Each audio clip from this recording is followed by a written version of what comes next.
Hi all, welcome to the channel, welcome to the workshop. So you can see behind me I've got quite a large box. Now this is the 1/8 Revell kit of the Pontiac Trans Am. Now you obviously would have seen this in my little haul from Telford from Scale Model World. If you didn't see that, check out the video which I'll probably pop up here. So this is one of the items that I did get during that time. It's a 1/8 scale kit. I've not looked at it, not certainly closely. I've taken a little box and that's about it. But I figured before I do that and take all the parts out, etc., I figured I'd do a quick unboxing for you guys. Certainly because I do plan on constructing this on the channel. But today I'm just going to do an unboxing, flick through the instructions and have a look at what we need to do. So let's get into it. Let's get building. Welcome to the workshop. Tools are ready to play. We're gonna build something great. Starting here today. Piece by piece we go now. Right, I'm probably just going to do this all on the top camera because it is an absolutely ginormous box. And we just take the lid off.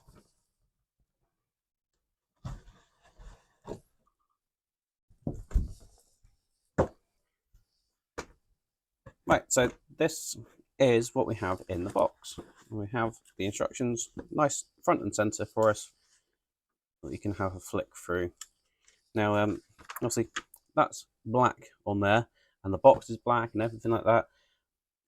My one is more than likely not going to be black. I'm going to come up with my own paint scheme, but certainly not black. But watch this space on what that might be. As you can see, nicely coloured instructions. And again, some of the paint codes here, again, probably won't be of any use to me because I will come up with my own paint colour. We do have some screws, but these are all the parts, nicely laid out. And then we've got some nicely detailed instructions to work through. Looks like we do the engine first, and then the chassis, and the wheels. Then we've got the interior. And then we're starting on the bodywork, so that's the front bumper there.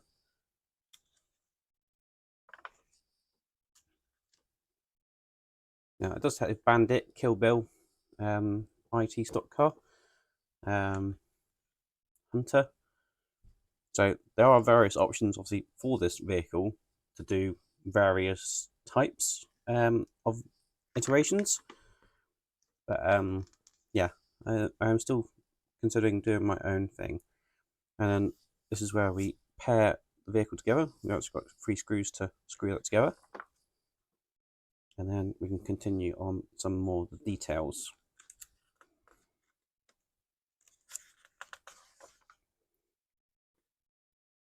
And then that's probably as far as I'm going to take it, because obviously at this point they're telling us about the colours and paints, etc. So we've got Smokey and the Bandit.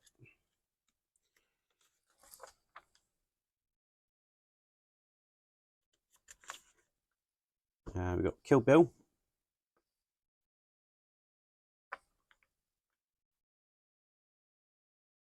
And we've also got the Hunter.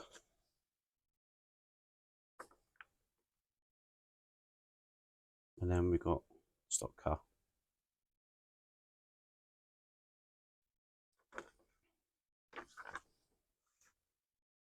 So that's the instructions. So let's have a look at some of the parts.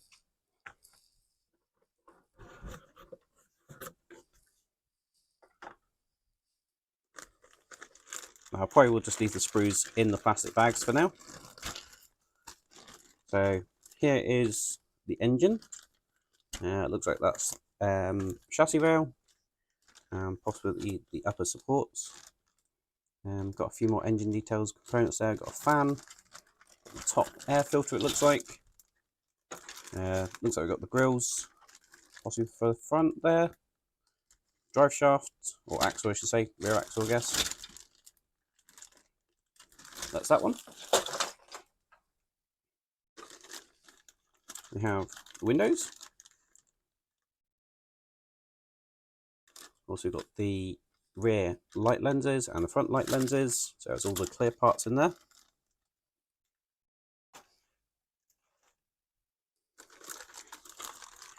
We have a few bits of the interior, looks like the seating.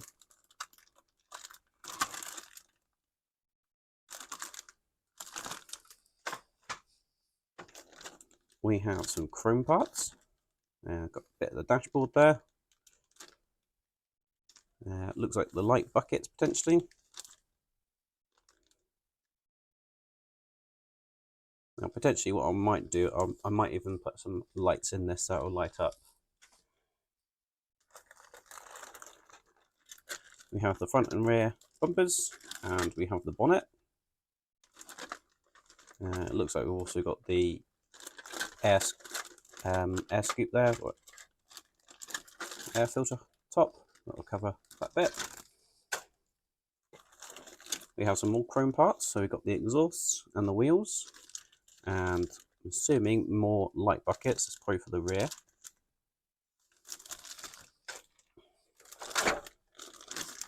More wheel parts and also the exhaust.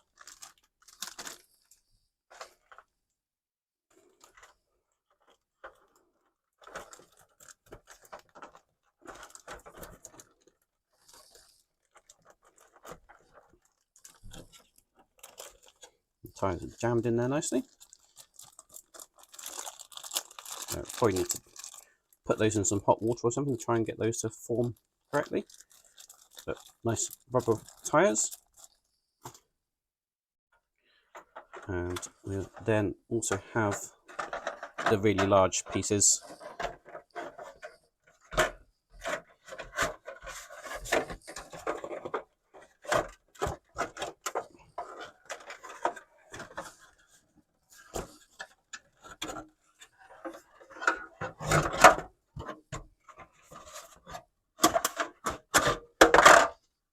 So there we have the body.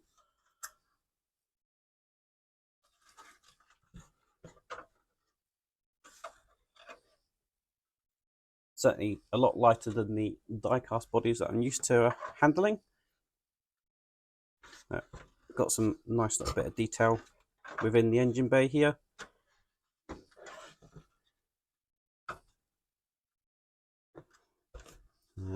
The boot there, which doesn't open.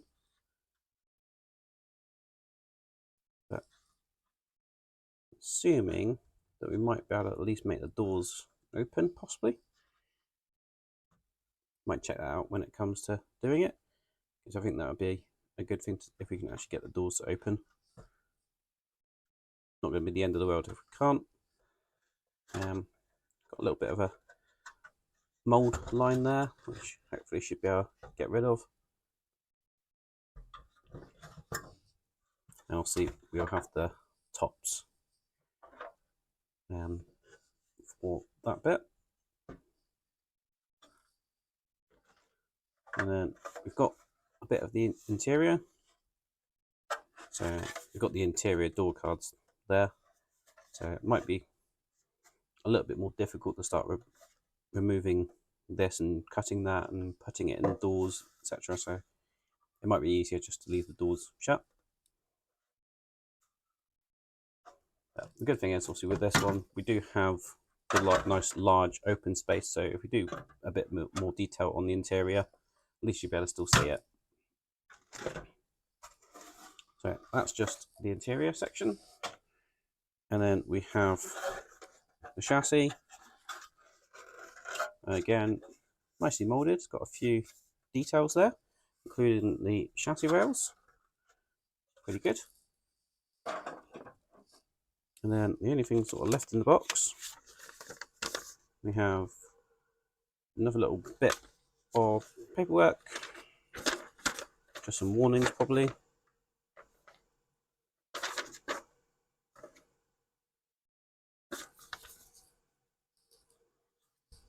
we have decal sheet, and again, this might be something that I may or may not use depending on my scheme when I come to it. I might use the Griffin, I'm not sure. And then some of these will obviously be used because we've got the license plates and things, and we've got some of the decals there for the interior. And we've got all the decals there for the dashboard as well. And then we've got the screws to hold it all together. And that is everything in that box. So should be a really good build. And I will probably end up doing a little bit step by step and try and take you along the journey as I go.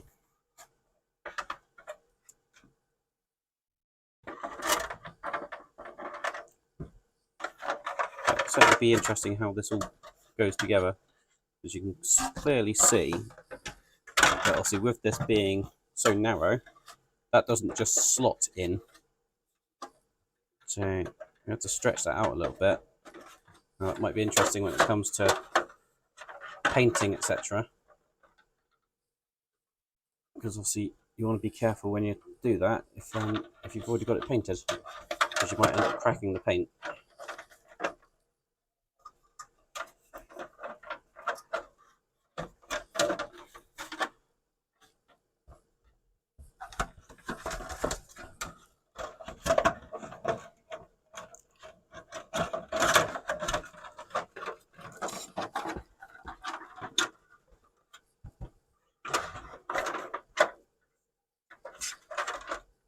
And the same with this section here. It's actually the same issue I had with kit, although this one might just be that's got a little bit of moulding there. That I found that the rear wings on kit were narrower than the chassis. Obviously, the way that it hangs down. Again, bit of moulding plastic there, just needs to be removed. And then I'm sure that will go in quite nicely. That's going to sit approximately there. And that's the majority of our car. Like that.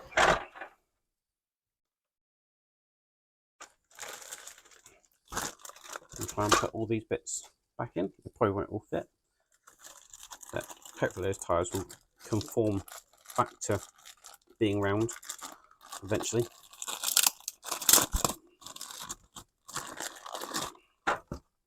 Just take one out.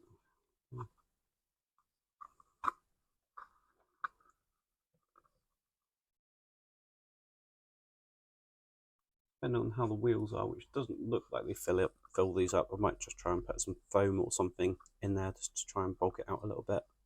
Obviously, it's not a heavy car, so it's not like the wheels and tyres that we get with the die-cast ones. There is a bit of give, quite a bit of give in these ones. But I'm hoping maybe just putting that in some hot water will bring back its memory of what shape it should be, not that shape.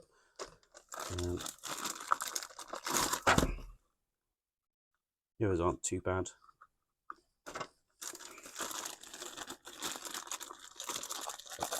You can pull those out as well. And these are the Eagle GT tyres, Goodyear tyres. I think what I'll do is I'll actually put them in there so they don't get squashed again. And that would have been a good place for them to be placed when this was being all put together. But never mind. Now, I'm not expecting this to all fit neatly back in, but we'll see.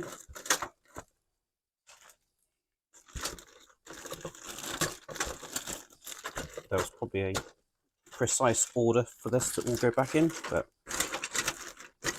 I think I might just be able to manage it like that. And then we can put this back on top as well. And most importantly, we've got our instructions.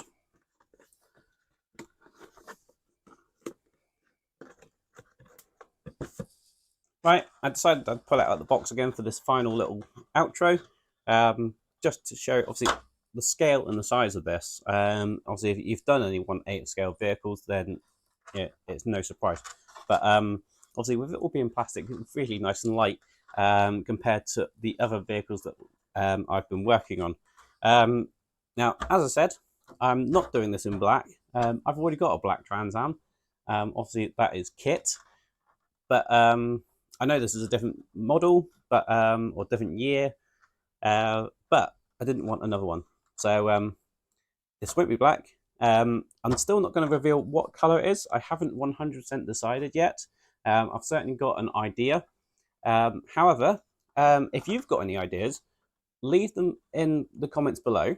Let me know, and you never know, I might get some inspiration from those comments, and you may find that the color of this vehicle will match whatever you put in the comments below.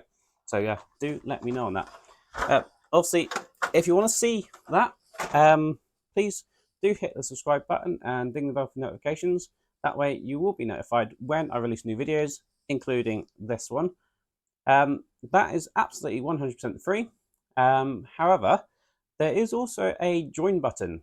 Now, the join button will give you access to some behind the scenes videos, also some early access to some videos as well. It will cost you a small monthly fee, but you'll also get highlighted when it comes to doing live stream chats and things like that. Hoping to do those soon, and maybe start on the plastic kits on a live stream. So again, make sure you subscribe at the very least so you don't miss out on that.